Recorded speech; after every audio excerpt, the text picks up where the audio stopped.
a-t-il un droit parmi les droits de la femme qui vous semble particulièrement important ?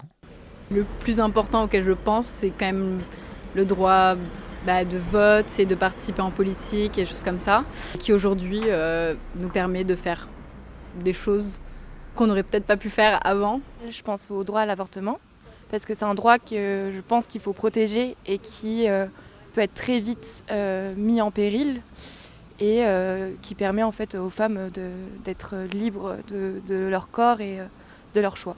Bon, eh bien, moi, ce que je pense, qui est fondamental, qui est vraiment extrêmement important, c'est qu'une femme, puisqu'elle va avoir des enfants, ce droit de pouvoir élever ses enfants tranquillement, à sa manière, d'être aidée par, je sais pas, par le système, par l'État, je ne sais pas.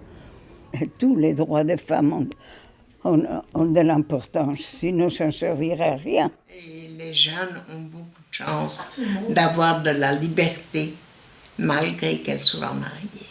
Non, j'ai dû attendre des années pour avoir un compte en banque personnel, par exemple. Et des supplications à mon mari qui ne considérait pas que c'était nécessaire.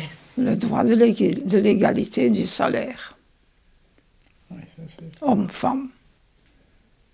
Une femme fait toujours plus. Elle travaille au boulot, elle travaille à la maison. Et le mari, souvent, il participe peu ou pas du tout. Le droit de pouvoir se gérer soi-même et ne pas dépendre de quelqu'un. Que la femme soit à l'égalité de l'homme. Y a-t-il une femme particulièrement inspirante pour vous ? Comme j'ai parlé du droit à l'avortement, je dirais Simone Veil, forcément, qui s'est battue donc, pour les droits, notamment le droit à l'avortement, et qui a pris le courage, alors que c'était une société quand même très patriarcale, à libérer la parole sur le droit à l'avortement. Moi, quand on me dit ça, je pense tout de suite au procès Mazan. Et du coup, tout ce qui s'est passé autour de ça avec Pellico et toute l'affaire. Et je trouve ça très fort ce qu'elle a fait de rendre l'affaire publique et d'avoir des gens qui ont pu peut-être se reconnaître en elle et se dire c'est ok des fois de dénoncer certaines choses et de sortir de l'ombre, il ne faut pas avoir honte. Mais en tout cas, je peux parler de ma mère, de ma grand-mère. Ma grand-mère était résistante. Ma mère a toujours travaillé depuis tout enfant. Ils ont dû se débrouiller parce que mon grand-père qui était résistant a été tué dans les combats.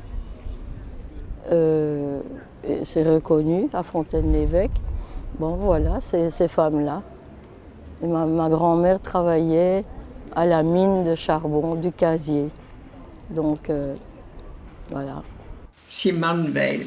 Et alors vous aviez l'avocate Alimi, qui était très bien aussi, qui expliquait certainement simplement qu'on devait lui donner raison.